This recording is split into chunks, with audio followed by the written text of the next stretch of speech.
ఈ రాష్ట్రంలో ప్రభుత్వం మారి దాదాపు 50 రోజులు కావస్తుంది. జనసేన, టీడీపీ, బీజేపీ కూటమి ప్రభుత్వం 50 రోజులు అవుతోంది.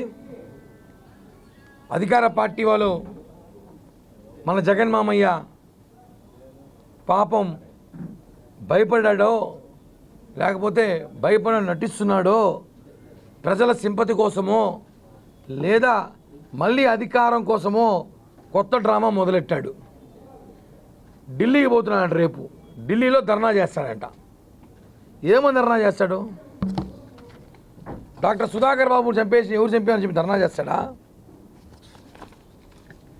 లేదా మీ ఎమ్మెల్సీ అనంతబాబు డ్రైవర్ సుబ్రహ్మణ్యం చంపేసేందుకు ధర్నా చేస్తాడా? నువ్వు చేసిన అవినీతి చిట్టా ధర్నా చేస్తున్నావా? ప్రత్యేక హోదా కావాలని ధర్నా చేస్తున్నావా?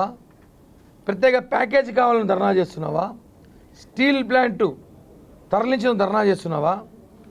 రైల్వే జోన్ కావాలని ధర్నా చేస్తున్నావా? చివరికి నీ బాబాయిని ఎవరు చంపారో హంతకులు కనుక్కోమని ధర్నా చేస్తున్నావా? ఎందుకు ధర్నా చేస్తున్నావు? ఈ 5 సంవత్సరాలు ఢిల్లీకి ఒక 200 సార్లు పోయి ఉంటావు.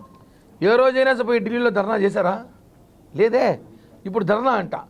వాళ్ళు కొట్టుకొని వాళ్ళు పొడుచుకొని దాని ధర్నా అని పేరు సింపతి కోసము జగన్ మామయ్య ఆడుతున్న డ్రామా ఇది. రాష్ట్రంలో అందరికీ తెలుసు. మొన్న చనిపోయిన రషీద్ కానివ్వండి, వాళ్ళు గొడవలు కానివ్వండి, ఇద్దరు ఫ్రెండ్సే ఆస్తి తగాదాలు లేదా పర్సనల్ గొడవలు ఇలా చనిపోయిన వాళ్ళు తీసుకొని అవి టీడీపీ వాళ్ళు చంపేశారు, జనసేన వాళ్ళు చంపారని చెప్పి డ్రామాలు ఆడుతూ ఈరోజు ఢిల్లీ పోయి ఢిల్లీలో జంతర్ మంతర్లో రాష్ట్రంలో దాడులు ఎక్కువైపోయినాయి, అన్యాయాలు ఎక్కువైపోయినాయి, ఈ రాష్ట్రాన్ని కాపాడండి అని చెప్పి ధర్నా చేశాడ. సిగ్గుండాలి ఆ మాట మాట్లాడడానికి మాజీ ముఖ్యమంత్రికి. నీ సొంత బాబాయ్ చనిపోయి ఈరోజు 6 సంవత్సరాలు అవుతుంది. ఇప్పటికీ ఇంతవరకు ఏ రోజైనా సరే మా బాబాయ్ని ఎవరు చంపారని చెప్పి నువ్వు ఒక్క రోజన్నా ఢిల్లీ కాదు అమరావతిలో కూర్చొని ఒక ప్రెస్ మీట్ పెట్టావా? ఒక ధర్నా చేసావా? ప్రత్యేక హోదా రాలని చెప్పి ధర్నా చేసావా? ప్యాకేజ్ రాలని ధర్నా చేసావా? ఈ రాష్ట్రము దివాలా తీసి రాజధాని కోసం ధర్నా చేసావా? ఎప్పుడు ఏమి చేయలేదు. ఈరోజు అయినా కార్యకర్తల కోసం ధర్నా అంట. ఎవరా కార్యకర్తలు? మీ పార్టీ కార్యకర్తలే. మీరే చంపుకున్నారు. దాన్ని ధర్నా చేసిన అవసరం ఏముంది? ప్రజలలో సింపతి కొట్టి ఆయన ఏదో భయపడిపోయినట్టు వాళ్ళ పార్టీ కార్యకర్తల మీద దాడులు చేసినట్టు క్రియేటివిటీ చేసుకొచ్చేయడం కరెక్ట్ కాదు. ప్రజలన్నీ చూస్తున్నారు. నిన్న మనం చూసుంటాం మదనపల్లి ఇన్సిడెంట్, చాలా దారుణం. మదనపల్లిలో ఏదైతే వేల కోట్ల స్కామ్ అన్నమయ్య జిల్లాలో రాష్ట్ర వ్యాప్తంగా జరిగిన స్కాములు ఉన్నాయి. అన్నమయ్య జిల్లాలో నిన్న మదనపల్లిలో జరిగిన దారుణం. ఒక సబ్ కలెక్టరేట్లో ఒక రూమ్ కాలిపోయింది, అగ్గిపొలాలు దొరికాయని చెప్పి డీజీపీ గారు చెప్పారు. ఎంత దారుణం! మొత్తం ఫైల్స్ తగలబెట్టేశారు. లక్షల కోట్లు, వేల కోట్లు స్కామ్ జరిగింది, అవన్నీ బయటకు వస్తాయని చెప్పి ఫైళ్ళు తగలబెట్టారు.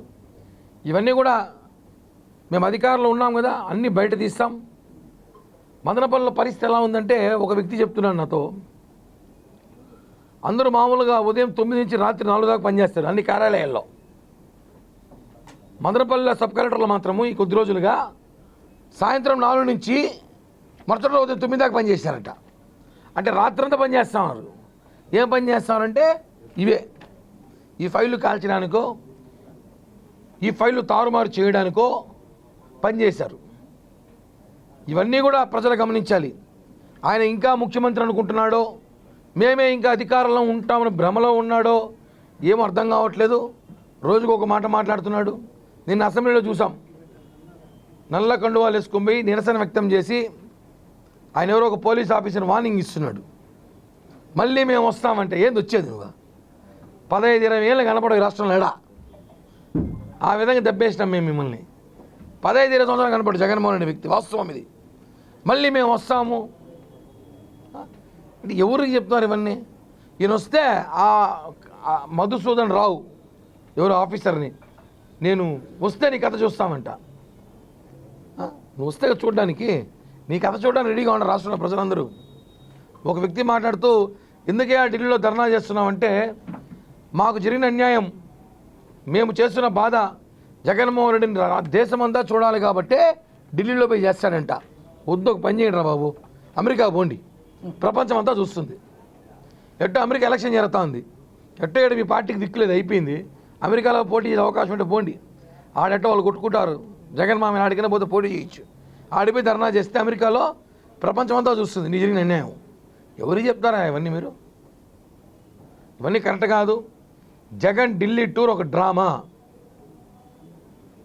ఆయన కేవలం కూటమి ప్రభుత్వం పైన బురద చల్లడానికి వెళుతున్నాడు తప్ప ఆయన పార్టీ కార్యకర్తల కోసమో పార్టీ నాయకుల కోసం ఢిల్లీ పోవట్లేదు. ఈ విషయాన్ని గమనించాల్సిందిగా ఈ ప్రెస్ మీట్ ద్వారా ప్రజలకు తెలియజేస్తున్నాం. తమలో ఉన్నారు, ఇంకా మర్చిపోవాలి వాళ్ళు, ఇంకా అదే ఫీల్డ్లో ఆయన ఇంకా ముఖ్యమంత్రి కల్లో ఉన్నాడు. ఆయన ఎంత ఎలక్షన్ అని కళ్ళ అనుకుంటున్నాడు. ఈ ఎలక్షన్లు, ఈ 163 సీట్లు, 160 సీట్లు అని కల్లో ఉన్నాడేమో.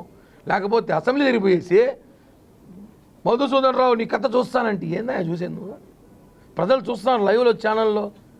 అధికారంలో ఉండి బెదిరిస్తావు, అధికారం లేకపోయినా బెదిరిస్తావు, కళ్ళలో బెదిరిస్తాడంట. అదే చెప్తున్నాం కదా.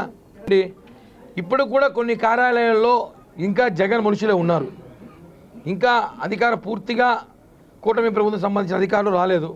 కాబట్టి దీంట్లో గతంలో ఉన్న అధికార యంత్రాంగం ఎవరైతే కలెక్టర్ ఆఫీస్లో ఉన్నారో వాళ్ళే ఎక్కడో లాలూచిపడి చేశారని చెప్పి అనుమానం అయితే వ్యక్తమవుతా ఉంది. ఖచ్చితంగా ఎవరిని వదిలిపెట్టే ప్రసక్తే లేదు. మొత్తం ఫైల్స్ పైన డేటా ఎక్కడంతో సేకరించే పనులు సిఐడి ఎంక్వైరీ చేశారు కాబట్టి ఖచ్చితంగా వస్తుంది. ఖచ్చితంగా దీని మీద అనుమానం అయితే వైసీపీ నాయకులు పెద్దిరెడ్డి రామచంద్రరెడ్డి మనుషుల మీదే, ఆయన అనుచరులు ఎవరైతే ఉన్నారో వాళ్ళ మీద అనుమానం వ్యక్తమవుతున్నాయి. చేస్తున్నారు అన్న, అదే అర్థం కాలేదు. దాడులు ఎక్కడ చేస్తున్నారు? మీరు చేసిన దానికి అదే మీరు చేసి మీ ఉదాహరణకి ఉన్నాయి. ఇక్కడ 200 పేజీలు ఉన్నాయి, పేర్లు చాలా ఉన్నాయి ఇక్కడ, లిస్టు కూడా ఎవరెవరిని చంపినారు. పల్లంనేరు మేము చేయట్లేదే, మేము చేస్తున్నాం చెప్పట్లేదు. మీరు చేసుకుంటున్నారు. ఆ దాడులు మీవి, మీ వ్యక్తిగత గొడవలు అవి. మీ వ్యక్తిగత గొడవలు ఇద్దరు మీ పార్టీలో ఉండేవాళ్ళే మీరు కొట్టుకుంటున్నారు. అవన్నీ కాదు కదా, దాడులు మీరు చేసుకుంటారు, మేము చేయట్లేదు, మాకు అవసరం లేదు.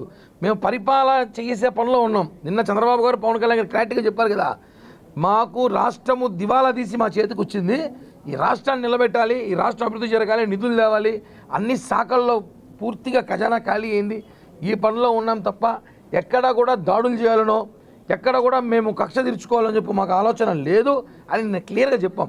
ఇప్పుడు కూడా చెప్తున్నాం, మాకు ఎటువంటి కక్ష సాధింపులు చేసిన అవసరం లేదు, ఆలోచన లేదు. కేవలం అభివృద్ధి మీదే ఉన్నాం. రాష్ట్రానికి రాజధాని, రాష్ట్రానికి మేము చేసిన ఏదైతే హామీలు ఇచ్చామో ఈ హామీలు నెరవేర్చడానికే జనసేన టీడీపీ కూటమి పనిచేస్తాం తప్ప కక్ష సాధింపులకి మాకు అంత టైం లేదు, అవసరం లేదు. మీరే చేసుకొని మీరే డ్రామాలాడి మా మీద వేస్తే మాత్రం బాగోదని చెప్పి కూడా హెచ్చరిస్తున్నాం. ఎవరి ప్రయత్నం వాళ్ళు చేసుకుంటున్నారన్నా, దేవుడు పవన్ కళ్యాణ్ గారు ఆశీస్సులు ఉంటాయి, ఏదో ఒకటి వస్తుంది ఖచ్చితంగా. పవన్ కళ్యాణ్ గారికి ప్రాణహాని ఉందని చెప్పి కొన్ని ఇంటెలిజెన్స్ రిపోర్ట్ల ద్వారా తెప్పించుకున్నారు. మావోయిస్ట్ ద్వారానో లేకపోతే వేరే అధికార పార్టీ కేంద్ర నిఘాలో తెప్పించుకున్నారు. దాని మీద చర్చ జరుగుతుంది. ఖచ్చితంగా పవన్ కళ్యాణ్ గారికి అయితే బ్లాక్ కమాండో సెక్యూరిటీ ఇచ్చే అవకాశాలు ఉన్నాయి. ఎందుకంటే పవన్ కళ్యాణ్ గారు అయితే మొన్నటిదాకా నాకేం అవసరం లేదు, నా జన సైనికులు ఉన్నారన్నారు. కానీ ఈ రాష్ట్రానికి ఆయన చాలా అవసరం. భవిష్యత్తులో కూడా మా అందరికి కూడా నాయకుడు, మా అందరి నాయకుడు అయినా కాబట్టి ఆయన కాపాడుకోవాల్సిన బాధ్యత రాష్ట్ర ప్రజల మీద ఉంది. కాబట్టి మేమందరం కేంద్రం లేఖ రాస్తున్నాం, పవన్ కళ్యాణ్ గారి భద్రత పెంచమంటున్నాము. భద్రత పెంచండి, నిఘా కూడా పెంచండి పవన్ కళ్యాణ్ గారి మీద. ఎందుకంటే ఇప్పుడు ఏది కూడా వచ్చిన ఒక ఇన్ఫర్మేషన్ని లైట్ తీసుకోకూడదు. ఏ ఇన్ఫర్మేషన్ వచ్చినా దాన్ని సీరియస్గా తీసుకొని దాని మీద మనం ముందుకెళ్తే మంచిదని చెప్పి ఆలోచనలో భాగంగా మేమందరం కూడా లేఖ రాస్తున్నాం, అందరం కూడా మాట్లాడాం. ఖచ్చితంగా ఎక్కడ కూడా పవన్ కళ్యాణ్ గారికి ఎటువంటి ఇబ్బంది జరగకుండా చూసుకోవాల్సిన బాధ్యత కేంద్రం, రాష్ట్ర ప్రభుత్వం మీద అయితే ఉందండి.